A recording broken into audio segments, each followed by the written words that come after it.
I laughed, despite everything. That actually sounds kind of appealing right now. The safe house in Vancouver was a nondescript apartment building in the West End, the kind of place where young professionals lived quiet lives and minded their own business.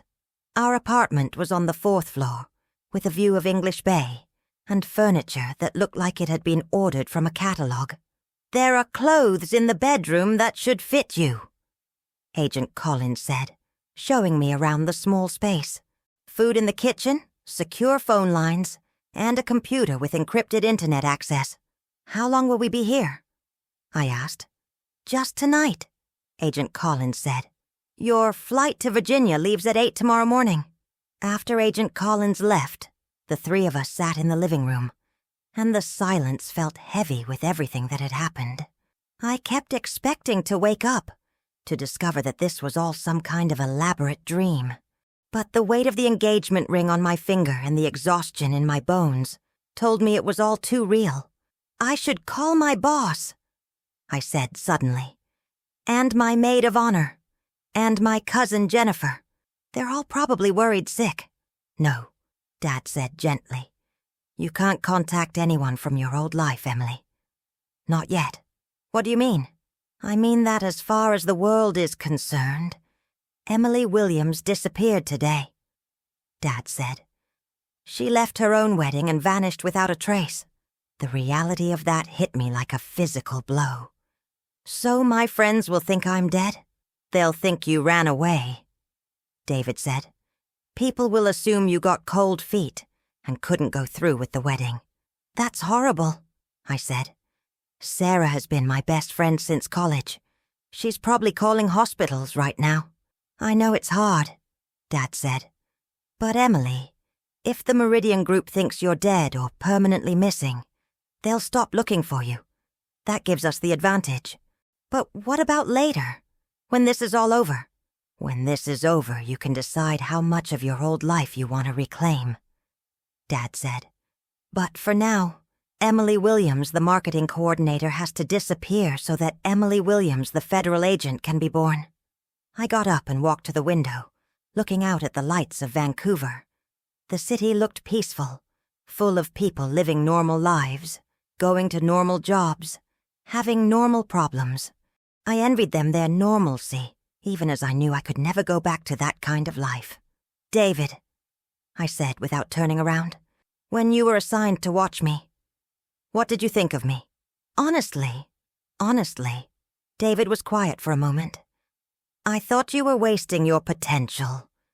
You were brilliant, but you were hiding it. You were perceptive, but you were pretending not to notice things. You were working at a job that didn't challenge you, living a life that was smaller than you were. And now I think you were protecting yourself," David said. "You sensed that there was something dangerous about standing out, about being too smart or too observant, so you made yourself invisible. But I won't be able to do that as an agent." "No," David said. "As an agent, you'll need to be comfortable standing out when the situation calls for it. You'll need to be comfortable being whoever the mission requires you to be."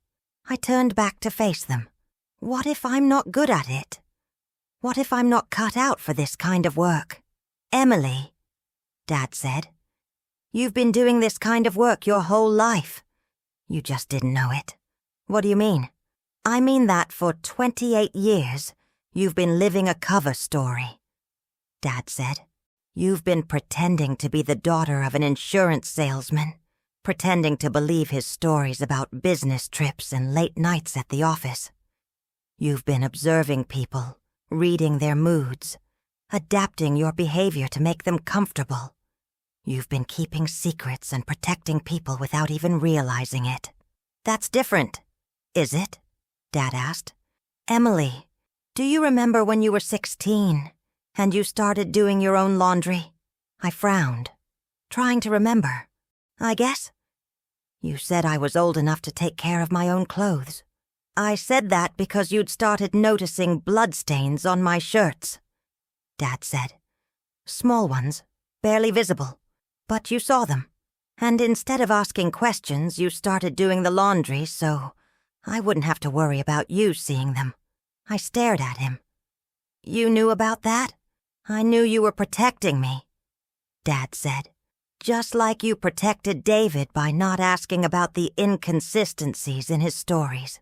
Just like you protected your friends by not telling them about the strange phone calls I sometimes got in the middle of the night.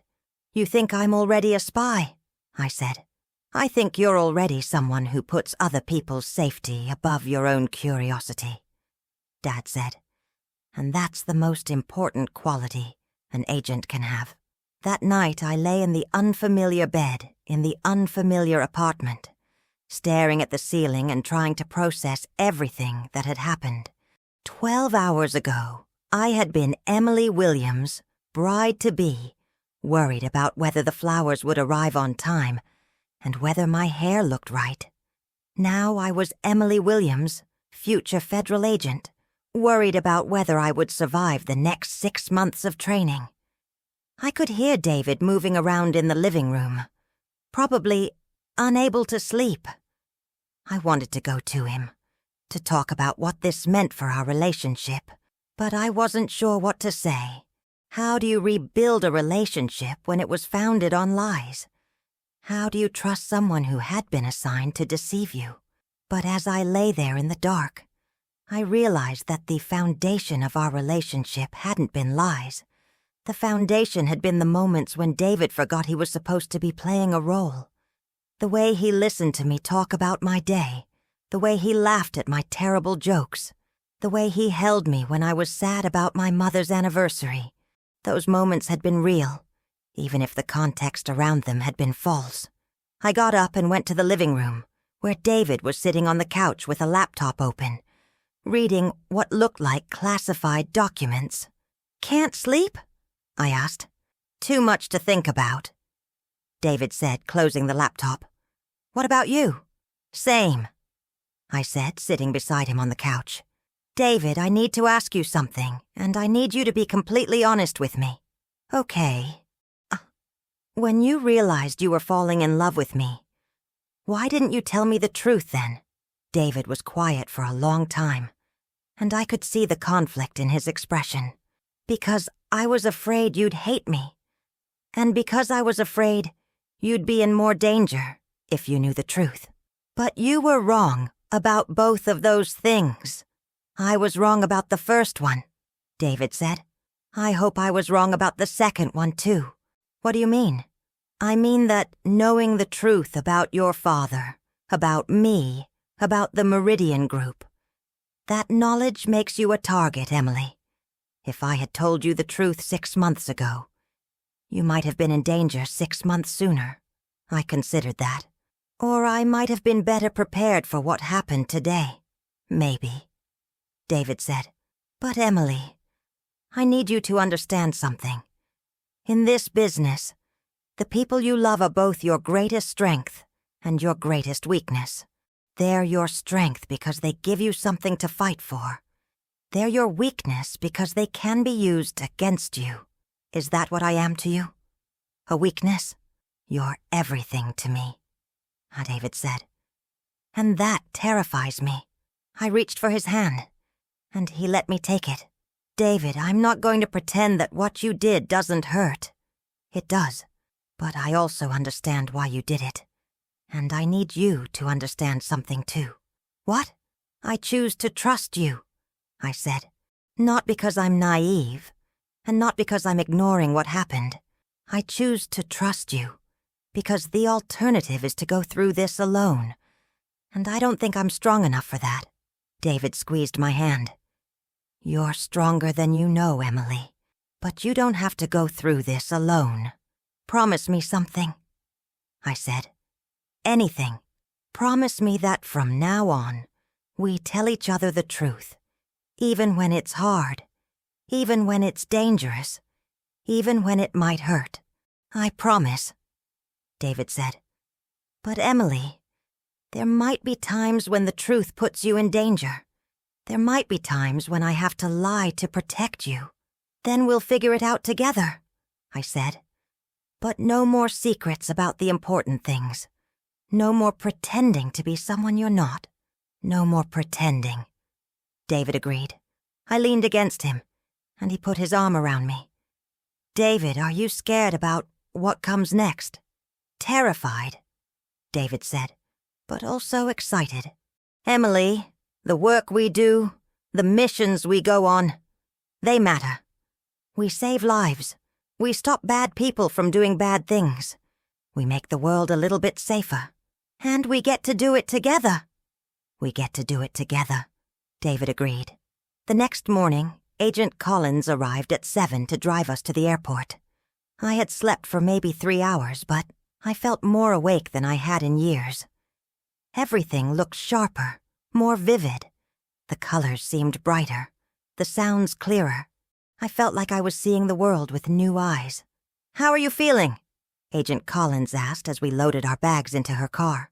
Like I'm about to jump out of an airplane, without knowing if my parachute will open, I said.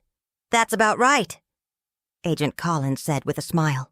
But Emily, I want you to know that the training facility in Virginia is the best in the world. You'll be working with instructors who have decades of experience, and you'll be training alongside some of the brightest recruits we've ever had. Are there other people like me? Other people who got recruited under unusual circumstances? There are people from all kinds of backgrounds, Agent Collins said. Former military, former police, former lawyers, former teachers. The agency looks for people with the right combination of intelligence, integrity, and adaptability. And the willingness to risk everything for strangers, Dad added from the front seat. That too, Agent Collins agreed. The flight to Virginia was uneventful, but I spent most of it reading briefing materials that Agent Collins had given me. Profiles of Meridian Group members, financial records, surveillance photos, communication intercepts. It was like studying for the most important exam of my life, except the stakes were life and death instead of grades. This is overwhelming, I said to David, who was sitting beside me on the plane. It's supposed to be, David said. But Emily, you don't have to memorize all of this right now. You'll have 6 months to learn everything you need to know. What if 6 months isn't enough? Then we'll give you more time, David said. Emily, this isn't a race. It's a marathon, and you don't have to run it alone. The training facility was located in rural Virginia, surrounded by forests and mountains. It looked like a college campus, with brick buildings and tree-lined pathways. But as we drove through the security checkpoints, I could see that it was much more than that.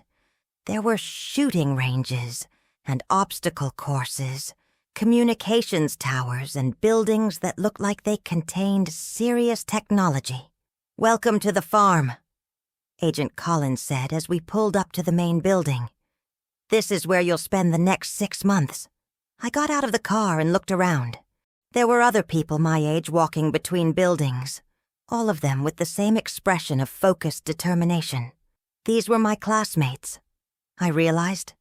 People who had chosen to dedicate their lives to protecting others. Emily, Dad said, pulling me aside. I want you to know how proud I am of you. Your mother would be proud too. Will I see you during training? I'll be here for the first week, Dad said. After that, I'll be going back undercover. But David will be here for the entire 6 months. As my instructor? As your partner, Dad said. Emily, in this business, the most important thing you can have is someone you trust completely. Someone who will watch your back and who you can count on no matter what. I looked at David, who was talking to another agent near the entrance to the building. And you think that's David? I think that's David, Dad said. But more importantly, I think you think that's David. The first week of training was like drinking from a fire hose. Physical fitness tests, psychological evaluations, academic assessments, medical examinations. I was poked and prodded and pushed to my limits, and somehow I kept up. More than that, I excelled. "You're a natural," said Agent Rebecca Torres, my hand-to-hand combat instructor. "You have good instincts and excellent spatial awareness. Most importantly, you're not afraid to get hurt." "I'm terrified of getting hurt," I said, rubbing my bruised ribs after a particularly intense sparring session. "Being afraid of getting hurt is different from being afraid to get hurt," Agent Torres said. "Being afraid of getting hurt makes you careful. Being afraid to get hurt makes you hesitant.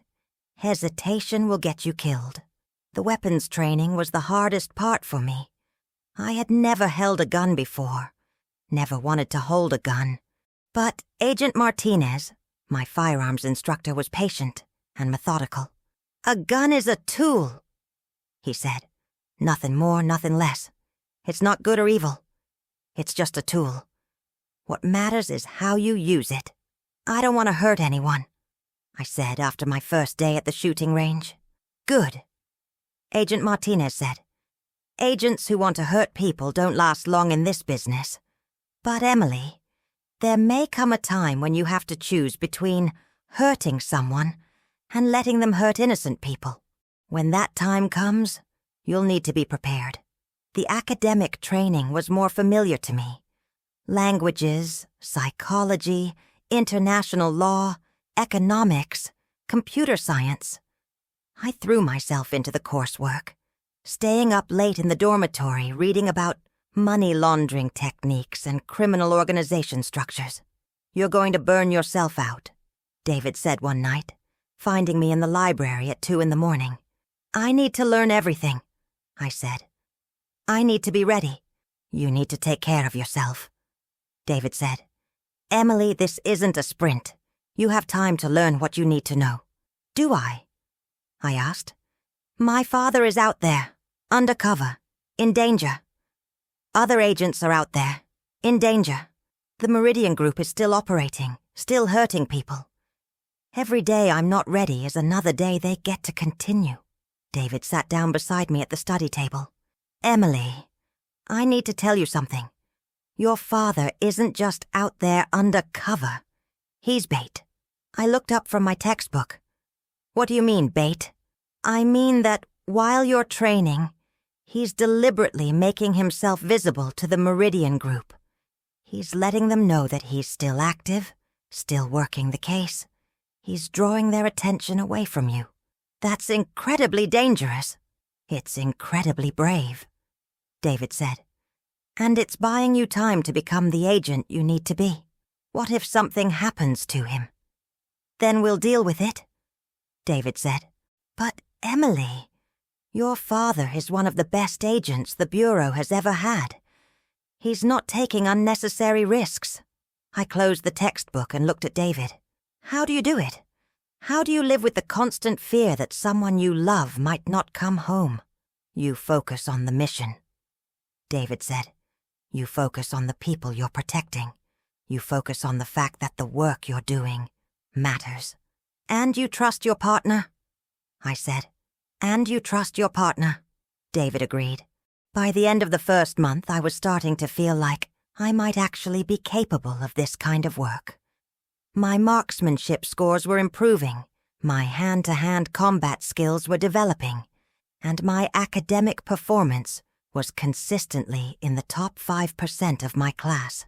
"You're ready for scenario training," Agent Torres announced during our morning briefing.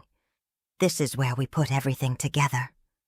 The scenario training involved elaborate simulations of real-world situations, mock kidnappings, undercover operations, surveillance exercises.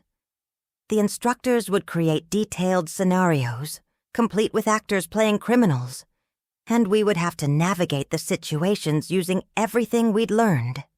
"Remember," Agent Torres said before my first scenario, "in the real world there are no do-overs. Every decision you make has consequences. Every mistake can be fatal." The scenario was straightforward. I was supposed to be a young lawyer attending a party at a wealthy businessman's house. My mission was to plant a listening device in his home office without being detected. The businessman was actually an instructor, and the party was populated with other instructors and advanced students playing various roles. I spent 3 hours at that party making small talk, drinking champagne and looking for an opportunity to slip away to the office. When I finally made my move, I was caught immediately. "What gave me away?" I asked the instructor afterward. "You were too focused on the mission," he said. "You forgot to be the character you were playing. A young lawyer at a party would be networking, flirting, having fun. You were scanning for security cameras and counting steps to the office. So I need to be a better actress." "You need to be a better person," the instructor said. "The best cover identities aren't masks you put on. They're aspects of your real personality that you emphasize.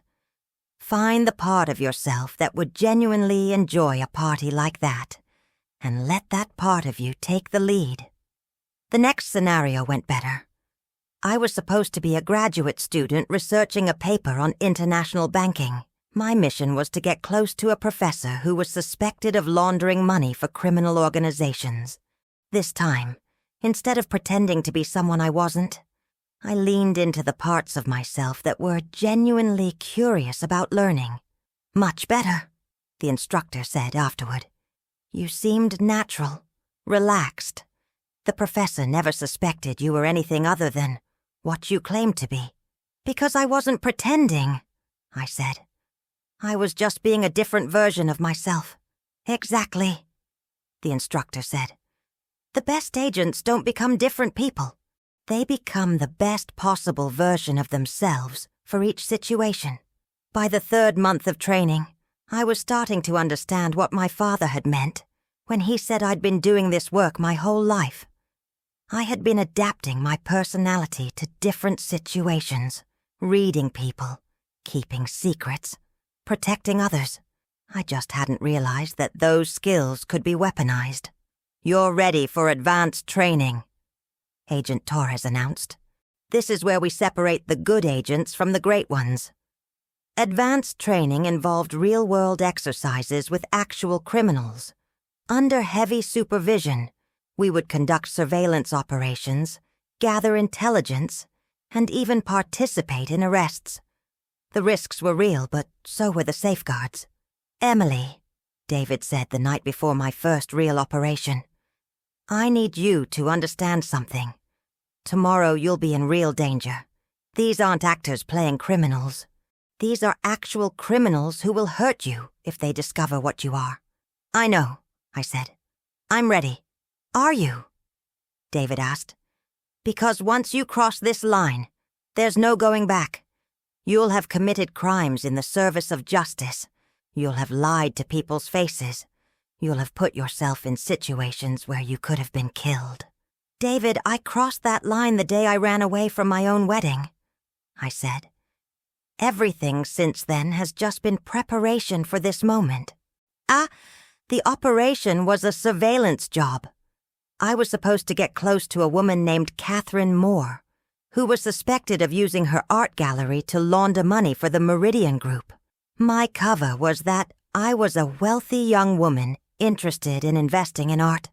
I spent 2 weeks building a relationship with Catherine, visiting her gallery, attending her exhibitions, gradually gaining her trust.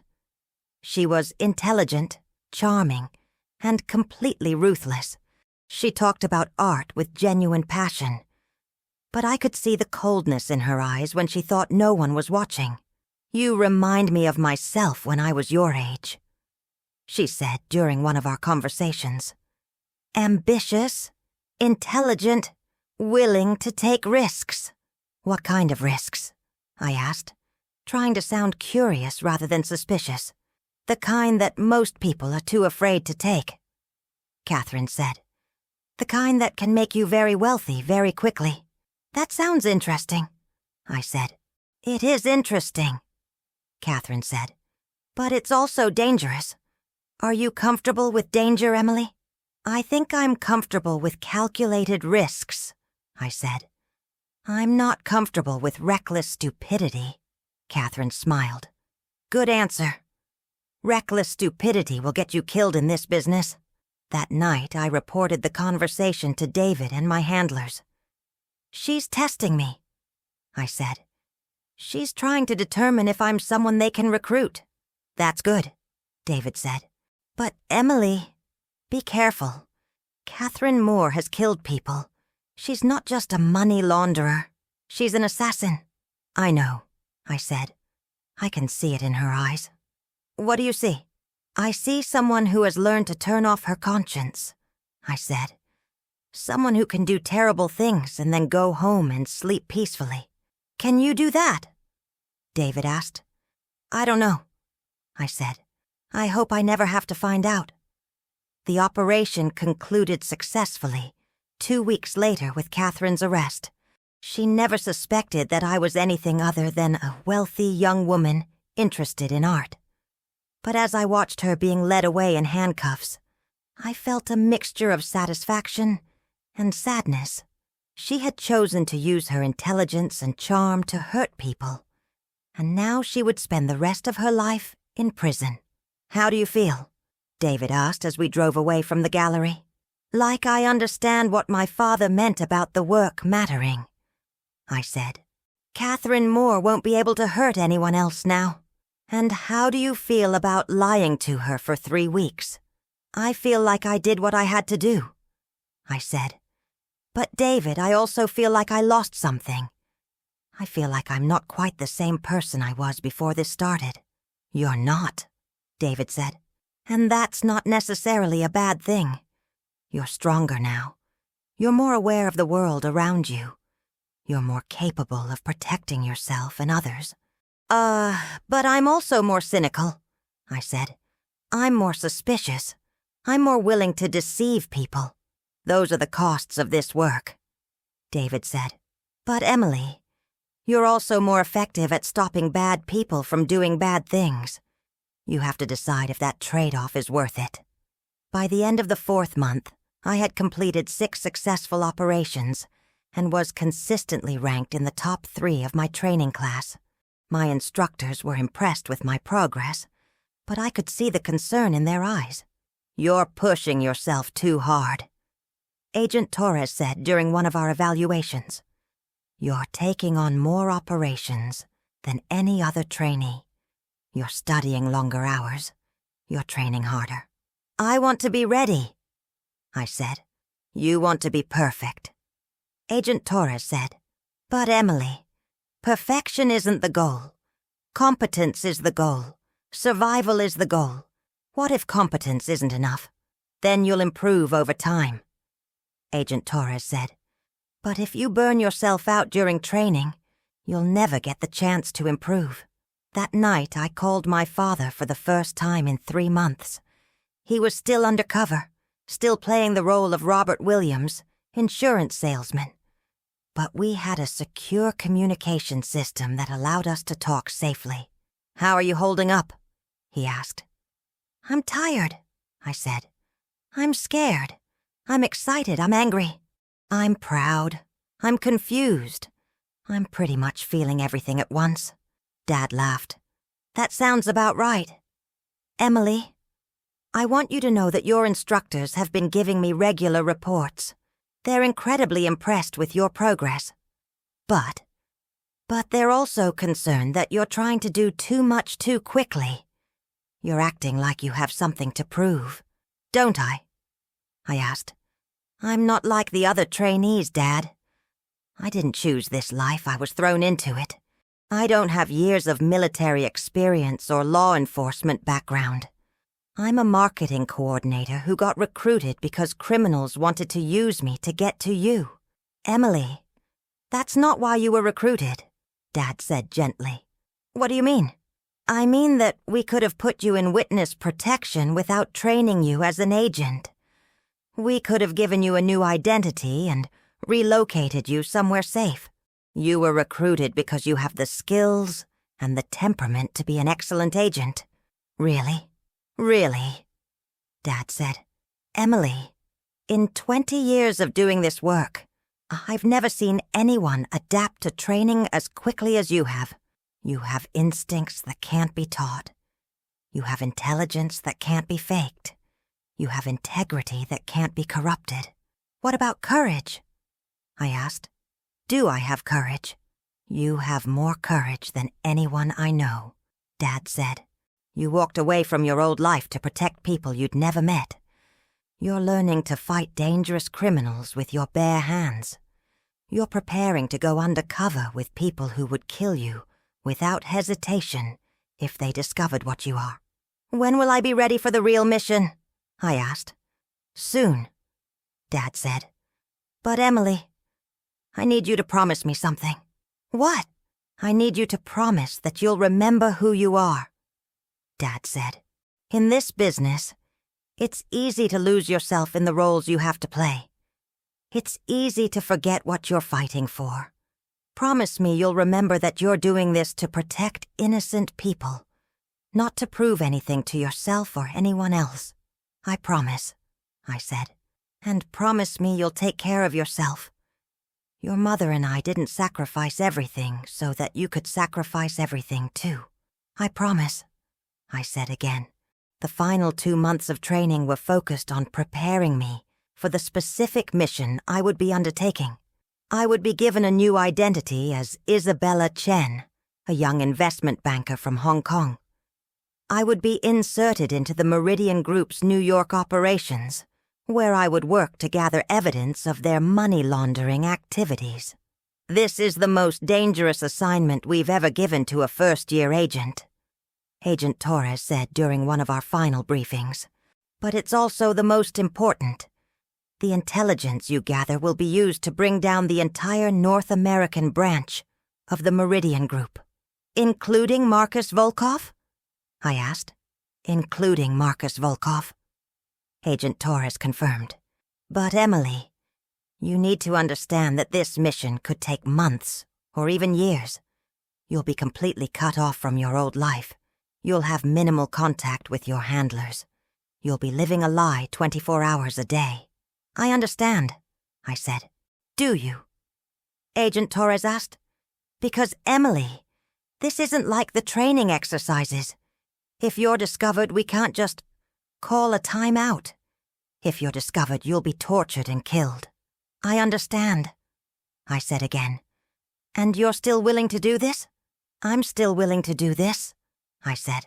The night before I was supposed to leave for New York, David found me in the dormitory common room, staring out the window at the Virginia mountains. Second thoughts? He asked. Third and fourth thoughts, I said. But I'm still going. Emily, I need to tell you something about the mission. What now? I asked, turning to face him. I'll be in New York, too, David said. I'll be working undercover as a freelance cybersecurity consultant. I'll be your handler and your backup. That's good, I said. I'll feel safer knowing you're there.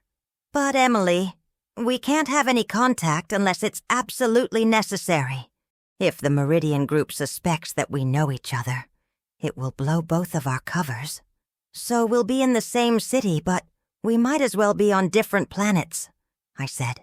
Something like that, David said. But Emily, I need you to know that even if I can't be with you, I'll be watching out for you. I'll be monitoring your communications, tracking your movements, ready to extract you if things go wrong. And if things go right? If things go right, we'll bring down the people who killed your mother, David said. And then we'll go home and plan a real wedding. I stood up and went to him, and he pulled me into his arms. David, I'm scared. I know, he said. I'm scared too. What if I'm not as ready as everyone thinks I am? Then you'll learn as you go, David said. Emily, no one is ever completely ready for their first real mission, but you're as prepared as anyone can be. What if I get you killed? What if I get my father killed? Then we'll have died doing something that mattered, David said. But Emily, that's not going to happen. You're going to succeed at this mission, and we're all going to come home safe. Promise? I promise, David said, and I could hear the certainty in his voice. The next morning, I said goodbye to the training facility and flew to New York City. I was no longer Emily Williams, marketing coordinator from Seattle. I was Isabella Chen, investment banker from Hong Kong, and I was about to begin the most dangerous job interview of my life. As the plane descended toward JFK Airport, I looked out the window at the sprawling city below. Somewhere in that maze of buildings and people, Marcus Volkov was conducting business, laundering money, and planning crimes. Somewhere in that city, my father was working undercover, risking his life to gather intelligence. Somewhere in that city, David was preparing to watch over me from a distance. I checked my reflection in the airplane window. I looked like Isabella Chen, sophisticated and ambitious, ready to take on the world. But underneath the professional exterior, I was still Emily Williams, the woman who had run away from her own wedding to fight for justice. I was ready for whatever came next. It was supposed to be the happiest day of my life. The music was playing, the guests were standing, and I was walking down the aisle in slow motion, smiling through tears. But when I reached the altar, something in his eyes felt off. My groom took my hands, leaned in close, and whispered, "We can't get married. They're coming for us." At first, I thought it was a joke. But his face didn't move. "We have seconds," he said. "Your dad, he's not who you think he is." My heart stopped. The room suddenly felt smaller. I looked at my father in the front row. He was already on his phone. My groom pulled me toward the side exit. I hesitated, then I ran with him, still in my wedding dress. "My name is Emily Catherine Williams, and until 30 minutes ago, I thought I knew everything about my life." I was a 28-year-old marketing coordinator at a small firm in downtown Seattle, engaged to David Chen, a cybersecurity consultant I'd met at a coffee shop 2 years earlier. My father, Robert Williams, was a successful businessman who traveled frequently for work. My mother died when I was 16, and it had always been just Dad and me against the world. Or so I thought. The heavy wooden doors of St. Mary's Cathedral slammed shut behind us as David pulled me through the parking lot. My wedding dress, a flowing ivory creation that had cost more than my monthly rent, dragged across the wet pavement. Seattle's perpetual drizzle had started again, and I could feel the expensive fabric growing heavier with each step. "David, what the hell is going on?" I gasped, trying to keep up with his long strides. My heels clicked frantically against the asphalt as we approached his silver Honda Civic. "You're scaring me," he fumbled with his keys, his hands shaking. "Get in the car, Emily. I'll explain everything. But we need to move. Now." I stood frozen beside the passenger door, the reality of what had just happened hitting me like a physical blow. I just left my own wedding. My entire family is in there. My friends, my coworkers, everyone I know, just watched me run out on what was supposed to be the most important day of my life. David's dark eyes met mine across the roof of the car. The rain was intensifying, and his black hair was already soaked. "Emily, your father isn't a businessman. He's a federal agent. Has been for 20 years. And right now, there are people who want to use you, to get to him." The words hit me like a slap. "That's impossible. My dad sells insurance. He's always sold insurance." "No, he doesn't." David's voice was gentle but firm. "He's been undercover for 2 decades, working to dismantle an international money laundering operation. And they found out about you." I felt the world tilt sideways. The parking lot, the cathedral, the entire city seemed to blur around the edges. "How do you know this?" David looked away, and I saw something in his expression that made my stomach drop. "Because I'm an agent too, Emily. I've been watching you for the past 6 months." The rain was coming down harder now, and I could hear the sound of car doors slamming in the distance. Through the stained glass windows of the cathedral, I could see shadows moving, people gathering. My wedding guests, confused and worried, probably wondering where the bride had gone. "Watching me?" My voice came out as a whisper. "What do you mean, watching me?" David walked around the car and gently took my arm. We need to get in the car first. Please, Emily. I know this is overwhelming, but those men in the black SUVs that just pulled up, they're not here to offer congratulations. I turned to look toward the street and saw 3 dark vehicles parked along the curb. Men in suits were getting out, their movements coordinated and purposeful. My heart started racing in a way that had nothing to do with the adrenaline of running. This isn't real, I said, more to myself than to David. This is some kind of elaborate prank, or a nightmare. People don't actually live lives like this. David opened the passenger door and helped me gather the massive skirt of my wedding dress. I wish it were a prank, Emily. But your father has been protecting you from this world your entire life. He never wanted you to know what he really did. He wanted you to have a normal life, a normal job, a normal wedding. As I settled into the car seat, the weight of the dress pooling around me, I felt tears starting to blur my vision. So what were you supposed to do? Just pretend to love me? Pretend to want to marry me? David started the engine and pulled out of the parking lot, taking a route that led away from the main road. It started that way, he said quietly. I was assigned to get close to you, to learn about your routines, your friends, your life. It was supposed to be a simple surveillance job. But, I prompted, though I wasn't sure I wanted to hear the answer. But, I fell in love with you, Emily. Really in love. That wasn't part of the plan. We drove in silence for several minutes, winding through the residential streets of Capitol Hill. The rain drummed against the windshield, and I watched the familiar neighborhoods of my childhood pass by in a blur. Everything looked the same, but nothing felt real anymore. Where are we going? I asked. Safe house. Your father is meeting us there. I laughed, but it came out hollow and bitter. My father. The insurance salesman who's actually a federal agent. Right. David glanced at me, and I could see the pain in his eyes. Emily, I know this is a lot to process, but everything I told you about myself was true. Except for my job.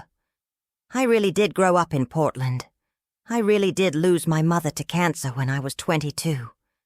I really do hate cilantro and love old movies and want to travel to Ireland someday. But you lied about the most important thing, I said, staring out the window at the gray Seattle sky. You lied about why you were with me. I lied about why I approached you initially, David corrected. But I didn't lie about falling in love with you. I didn't lie about wanting to marry you. That's why I couldn't go through with the ceremony, Emily. I couldn't marry you under false pretenses. The safe house turned out to be a modest 2-story home in the Fremont neighborhood, tucked away on a quiet street lined with maple trees. David parked in the driveway and helped me out of the car, the wedding dress now completely soaked and muddy along the bottom edge. I look ridiculous, I said, gathering the sodden fabric in my arms. You look beautiful, David said, and for a moment his voice held the same tenderness I'd fallen in love with over the past 2 years. The front door opened before we reached it, and my father stepped out onto the covered porch. Robert Williams, 53 years old, graying at the temples, wearing the same charcoal suit he'd planned to walk me down the aisle in. He looked exactly like the man who had raised me, who had taught me to ride a bike and helped me with my homework, and cried with me when my mother died. But somehow, he also looked like a complete stranger. Emily, he said, his voice thick with emotion. Sweetheart, I'm so sorry. I stopped at the bottom of the porch steps, still holding my wedding dress. Is it true? Are you really a federal agent? Dad nodded slowly. I am. I have been since before you were born. And Mom? I asked, though I wasn't sure I wanted the answer. Did she know? She knew everything, Dad said. She was my partner, Emily. In the agency, and in life. The world tilted again. I reached out and grabbed David's arm for support, the wedding dress forgotten. Mom was an agent, too. She was brilliant at it, Dad said, his voice soft with memory. She spoke 4 languages fluently, could blend into any crowd, could read people like they were open books. She was the best partner I ever had. But she died in a car accident, I said, the words feeling strange in my mouth. She was coming home from a business trip. Dad's face crumpled. She was coming home from a mission. The car accident. It wasn't an accident, Emily. She was murdered. I felt my knees give out, and David caught me before I could fall. The wedding dress billowed around us as he helped me sit on the porch steps, the wet fabric cold against my skin. "Why didn't you tell me?" I whispered. "Why didn't you tell me any of this?" Dad sat down beside me, and I could see tears in his eyes. "Because I wanted you to have the life she and I dreamed of giving you. A normal life.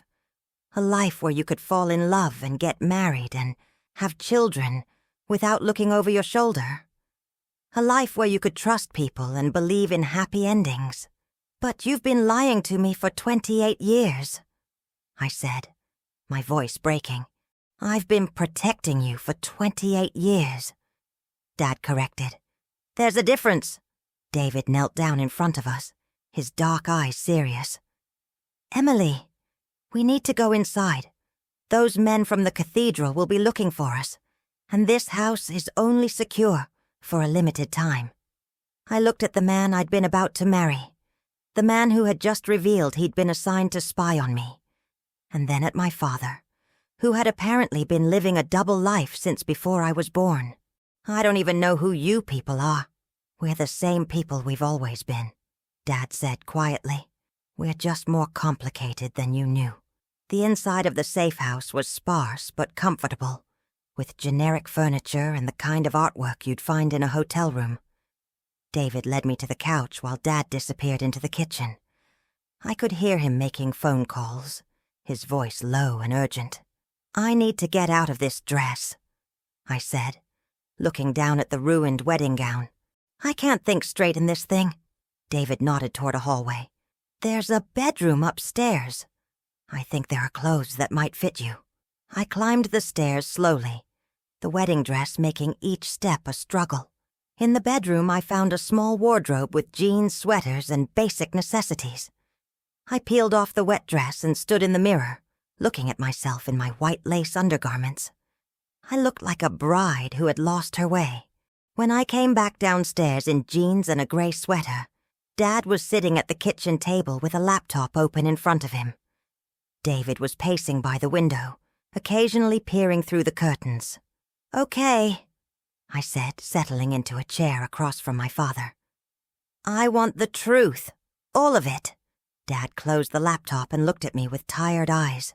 "Your mother and I were partners in a joint task force between the FBI and Interpol. We spent 15 years tracking an international criminal organization that launders money for terrorist groups, drug cartels, and human trafficking rings." "And you never thought to mention this?" I asked, my voice sharper than I intended. "Emily, you were a child. We wanted you to have a normal childhood. We wanted you to go to school and make friends and worry about homework and boys. Not about whether your parents were coming home from work each day." David stopped pacing and turned to face us. "The organization your parents were tracking is called the Meridian Group. They've been operating for over 30 years, moving money through a network of shell companies, legitimate businesses, and corrupt officials in 12 countries. And they killed my mother," I said, the words feeling surreal. Dad nodded. "We were getting close to identifying their leadership structure. Your mother had infiltrated one of their front companies in Vancouver. They found out she was federal, and they—" He stopped, unable to finish the sentence. "They made it look like an accident," I said quietly. "They're very good at making things look like accidents," Dad said. "Or suicides, or random crimes. After your mother died, I went deeper undercover. I became Robert Williams, insurance salesman. I moved us to Seattle, far from the investigation. I thought I could protect you by disappearing. But they found us anyway," I said. David sat down at the table with us. "They found your father 6 months ago. They've been planning to use you as leverage to force him to give them information about the other undercover agents working the case. And that's where you came in," I said, looking at David. "You were supposed to be my bodyguard disguised as my boyfriend." "Something like that," David said. "I was assigned to assess the threat level and develop a protection plan. But getting close to you, Emily, I've never felt about anyone the way I feel about you. I kept requesting to be reassigned to a different case, but my supervisors wouldn't let me." "Why not?" "Because you trusted me," David said simply. "And in this business, trust is everything." Dad leaned forward, his expression serious. "Emily, the Meridian Group has been watching you for months. They know where you work, where you live, who your friends are. They've been planning to take you during the wedding reception. Take me where? Somewhere they could use you to force me to give them the locations of safe houses, the identities of other agents, the details of ongoing operations." Dad said. "They would have tortured you to get to me." I felt a chill run down my spine. "And you've known about this for how long?" "We've suspected for about 3 weeks," David said. "But we only had confirmation this morning. That's why I couldn't go through with the ceremony, Emily. I couldn't put you in that position." "So what happens now?" I asked. "Do I go into witness protection? Do I disappear and never see my friends or my job again?" Dad and David exchanged a look that I didn't like. "It's complicated," Dad said. "Complicated how?" "The Meridian Group doesn't give up easily," David said. "Even if we relocate you, even if we give you a new identity, they'll keep looking. They have resources and connections that most criminal organizations don't have. So what are you saying? That I'm never going to be safe?" Dad reached across the table and took my hand. "I'm saying that there might be another option. Something your mother and I always hoped we'd never have to consider." "What kind of option?" "You could join us," David said quietly. "You could be trained as an agent. You could help us take down the Meridian Group from the inside." I stared at them both. "You want me to become a spy?" "We want you to have a choice," Dad said. "You can disappear and spend the rest of your life looking over your shoulder, or you can fight back." "I'm a marketing coordinator," I said. "I make PowerPoint presentations and organize client meetings. I've never fired a gun or learned hand-to-hand combat or done anything remotely dangerous in my entire life." "You're also incredibly intelligent," David said. "You have a master's degree in psychology, you speak 3 languages, and you're one of the most observant people I've ever met. You notice things that other people miss." "Like what?" "Like the fact that I was carrying a concealed weapon on our 3rd date," David said. "You never mentioned it, but I could tell you knew." I thought back to that night. Dinner at a small Italian restaurant in Belltown. David had been wearing a jacket that didn't quite fit right, and he'd been careful about how he sat, how he moved. "I thought you were just self-conscious about your posture. And the fact that your father's business trips never quite lined up with the stories he told you about them," David continued. "You never confronted him about it, but you stopped asking questions about his work when you were about 16. I looked at Dad, who was watching me with an expression I couldn't read. "You noticed that. I noticed that you were protecting me," Dad said. "Even as a teenager, you somehow sensed that there were things about my life that were dangerous to know. So you stopped asking." "That doesn't make me spy material," I said. "It makes you survival material," David said. "Which is often the same thing." The sound of a car door slamming outside made us all freeze. David was at the window in seconds, peering through the curtains. "Black SUV," he said quietly. 3 men getting out. Dad was already moving, closing the laptop and heading for a closet near the back door. He pulled out a large duffel bag and what looked like a communications device. "Time to go," he said. "Where?" I asked, but I was already standing, following them toward the back of the house. "There's a boat waiting at the marina," David said. "We're going to take a little trip to Canada." "Canada?" I felt like I was in a movie, and not a good one. "I don't have a passport." "Yes, you do," Dad said, pulling several documents from the duffel bag. "You have 3 passports, actually. Emily Williams, Sarah Chen, and Rebecca Morrison." I stared at the documents in his hands. "When did you make those?" "Your mother and I had them made when you were born," Dad said. "We hoped we'd never need them, but we always wanted to be prepared." The sound of footsteps on the front porch made us all freeze again.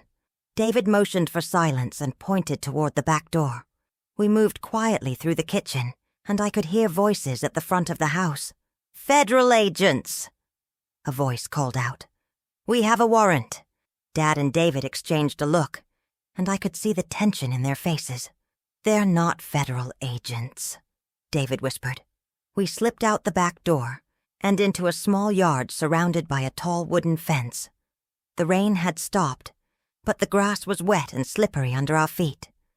David led us to a gate that opened onto an alley, and we could hear the sound of the front door being kicked in behind us.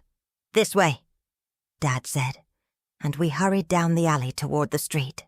The marina was a 10-minute walk from the safe house, and we moved quickly through the residential streets of Fremont.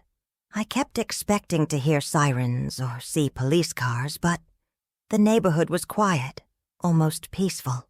People were walking their dogs and coming home from work, completely unaware that their world was normal, while mine had been completely upended.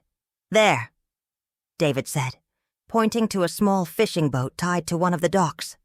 "That's our ride." The boat was maybe 25 feet long, white with blue trim, and looked like it had seen better days. A man in his 50s with weathered skin and a baseball cap was waiting for us on the deck. "You must be Emily," he said, extending his hand to help me aboard. "I'm Captain Martinez. I'm going to take you folks on a little cruise." "How long is this cruise going to be?" I asked. "Long enough," Captain Martinez said with a smile that didn't reach his eyes. As the boat pulled away from the dock, I stood at the railing and watched Seattle's skyline recede in the distance. The Space Needle, the downtown skyscrapers, the ferry boats crossing Elliott Bay. Everything looked the same as it had that morning when I'd been getting ready for my wedding. But I was a completely different person now. "Emily," David said, coming to stand beside me at the railing. "I need you to know something." "What now?" I asked, not sure I could handle any more revelations. "When we get to Canada, you're going to have to make a decision. You can choose to disappear. New identity, new life, somewhere the Meridian Group will never find you. Or you can choose to fight back. And if I choose to fight back, then you'll be trained as an agent. It'll be dangerous, and it'll be difficult, and there's no guarantee you'll survive. But you'll have a chance to help us bring down the people who killed your mother." I looked out at the water, gray and choppy under the cloudy sky. "And if I choose to disappear, then you'll be safe, but you'll always be running, and the Meridian Group will still be out there, hurting other people, destroying other families. Some choice," I said. David turned to face me, and I could see the conflict in his eyes. "I know I have no right to ask this, after everything I've lied to you about. But I need you to know that whatever you decide, I'll support you. Even if I choose to disappear?" "Even then," David said. "Though I hope you'll let me disappear with you." I studied his face, looking for any sign of deception. "How do I know this isn't just another lie? How do I know you're not just saying what you think I want to hear?" "Because I'm not asking you to forgive me," David said. "I'm not asking you to trust me. I'm not even asking you to love me anymore. I'm just asking you to let me help keep you safe." The boat hit a wave, and I grabbed the railing for support. "I don't know what I want anymore. This morning I wanted to marry you and have children, And maybe get a dog and worry about normal things like mortgage payments and whether to renovate the kitchen. You can still have those things, David said. Just maybe not the way you imagined. With a husband who's a federal agent and a father-in-law who's been living a double life for 28 years. With people who love you enough to risk everything to keep you safe, David said. I turned to look at him. Really look at him. He was still the same man I'd fallen in love with 2 years ago. Same dark eyes, same gentle smile, same way of listening to me that made me feel like I was the only person in the world who mattered. But now I knew there were layers to him I'd never seen, skills he'd never mentioned, a whole life he'd kept hidden from me. I need to think, I said. Of course, David said. Take all the time you need. But even as he said it, I knew that time was a luxury I didn't have. Somewhere behind us, men in black SUVs were searching for us. Somewhere ahead of us, there were decisions to be made that would determine the rest of my life. I went below deck to find my father sitting at a small table, studying what looked like surveillance photos. He looked up when I entered, and I could see the exhaustion in his eyes. Dad, I said, sitting across from him, I need to ask you something. Anything, he said. Do you regret it? The life you chose? The lies you had to tell? Dad was quiet for a long time, looking down at the photos on the table. I regret that your mother died because of it. I regret that you had to grow up without her. I regret that you're in danger now because of choices I made before you were born. But I don't regret the work itself, Dad said. The Meridian Group has facilitated the deaths of thousands of people, Emily. They've funded terrorist attacks, drug operations, human trafficking rings. Your mother and I helped prevent some of that. And now they want me to pay for it. Now they want to use you to stop us from finishing what we started, Dad said. But Emily, you have to understand. This isn't just about you anymore. There are 12 other undercover agents working this case. If the Meridian Group gets the information they want from me, those agents will be killed. Their families will be killed. I felt the weight of that responsibility settling on my shoulders. So, if I choose to disappear, I'm not just saving myself. I'm potentially condemning other people. You're not condemning anyone, Dad said firmly. You didn't choose this life, Emily. You have every right to walk away from it. But you don't think I will? Dad smiled, and for a moment, he looked like the father I'd known all my life. I think you're your mother's daughter, and your mother never could walk away from a fight, especially when innocent people were at stake. Tell me about her, I said. Tell me about the real her. Dad's expression softened. She was fearless, but not reckless. She was brilliant at reading people, at knowing exactly what they wanted to hear. She could become anyone she needed to be. A wealthy socialite, a struggling artist, a corporate executive. But underneath all those identities, she was still the woman who cried at sad movies and made terrible jokes and sang off-key in the car. She sounds amazing. She was, Dad said. And she would be so proud of the woman you've become, Emily. Even before today, even when you thought you were just a marketing coordinator, living a normal life, she would have been proud. I picked up one of the surveillance photos from the table. It showed a man in an expensive suit getting out of a limousine. Is this one of them? The Meridian Group? Dad nodded. That's Marcus Volkov. He's their North American operations director. He's the one who ordered your mother's death. I studied the photo, memorizing the man's face. He was handsome in a cold way, with silver hair and pale eyes. He looked like someone who would be comfortable at a charity gala or a country club, not like someone who ordered murders. He looks normal, I said. That's what makes him dangerous, Dad said. The Meridian Group doesn't recruit obvious criminals. They recruit people who can blend in, who can move through legitimate society without raising suspicion. Bankers, lawyers, business executives, politicians, People who have access to the systems they need to launder money. And you think I could do that? Blend in like that? I think you've been doing it your whole life. Haddad said. You've been hiding your intelligence, your perceptiveness, your ability to read people. You've been pretending to be ordinary when you're anything but. I thought about that, about all the times I downplayed my abilities, made myself smaller, less threatening. In college, I'd been careful not to be too smart in class discussions. At work, I'd been careful not to upstage my colleagues.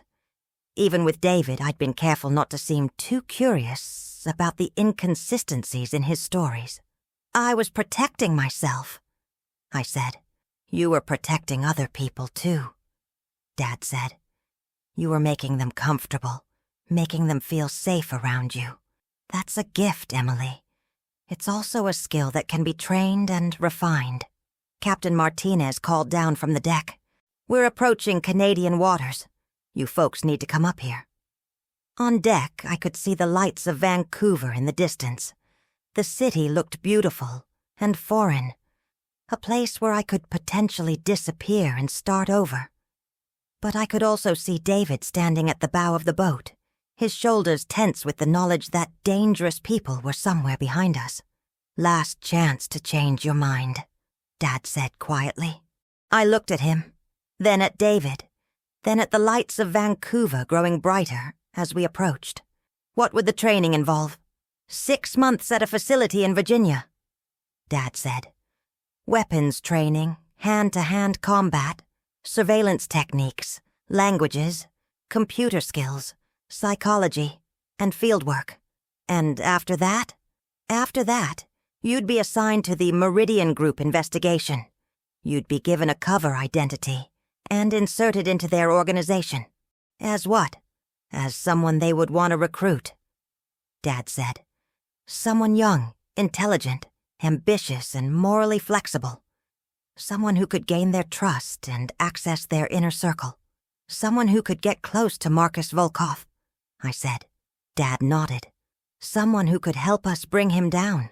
The boat was slowing as we approached the harbor. I could see other boats, their lights reflecting on the dark water.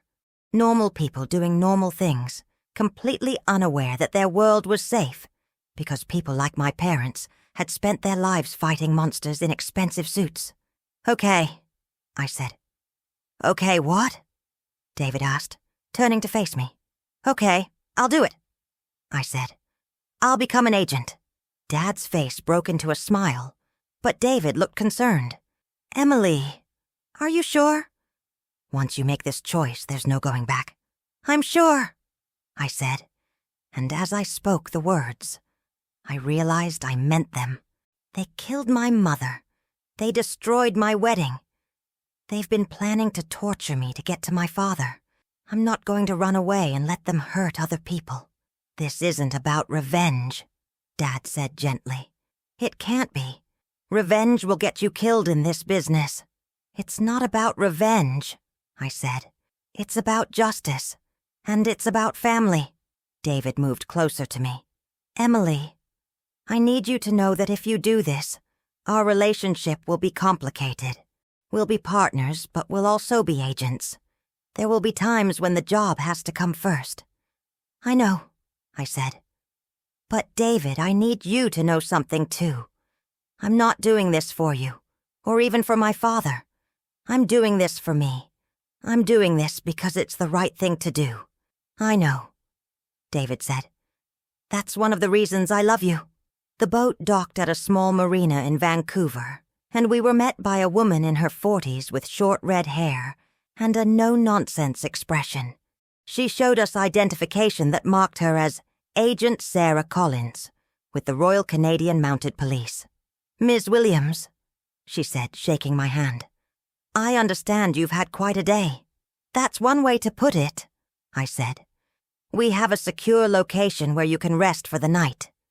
Agent Collins said, Tomorrow we'll fly you to Virginia to begin your training. That fast? The Meridian Group isn't going to wait for you to get comfortable with this decision. Agent Collins said, The sooner you're trained, the sooner you can help us end this. As we walked through the marina, I caught sight of my reflection in the window of a restaurant. I looked like any other young woman, tired and slightly disheveled, walking with her boyfriend and her father. But I wasn't the same person who had walked down the aisle that morning. That woman had been Emily Williams, marketing coordinator, bride-to-be, ordinary person living an ordinary life. I was still Emily Williams, but now I was also something else. I was the daughter of federal agents, the future wife of a federal agent. And soon, I would be a federal agent myself. I was someone who had chosen to fight back instead of running away. "Emily," David said as we reached the car that would take us to the safe house, "I know this is overwhelming, but I want you to know that whatever happens, whatever this training reveals, about you or about us, I'm proud of you." "For what?" "For choosing to be brave," David said.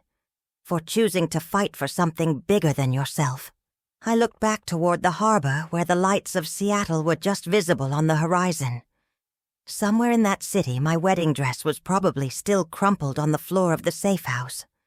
Somewhere in that city, my friends and family were probably still trying to understand why I had run away from my own wedding.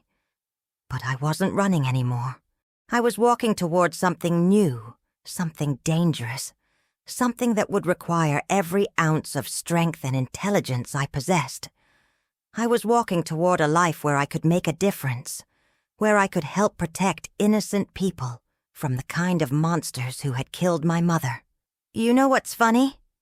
I said to David as we got into the car. "What?" "This morning, I thought I was marrying a cybersecurity consultant. Now I'm engaged to a federal agent and I'm about to become one myself. Is that a problem?" I considered the question as Agent Collins started the car and pulled away from the marina. "Actually, I think it might be perfect. I mean, what couple has more in common than two people who fight international crime for a living?" David laughed, and for the first time since he'd whispered those words at the altar, he sounded like the man I'd fallen in love with. "When you put it that way, it does sound pretty romantic. Plus," I added, "I bet federal agents get really good health insurance." "The best," David agreed. As we drove through the streets of Vancouver, I felt something I hadn't expected. Excitement. Not just fear or determination, but actual excitement about what lay ahead. I was going to learn skills I'd never imagined needing. I was going to become someone I'd never imagined being. I was going to help bring down people who had hurt my family and countless others. "Dad," I said, turning to look at him in the front seat, "when this is over, when we've brought down the Meridian Group, what happens then?"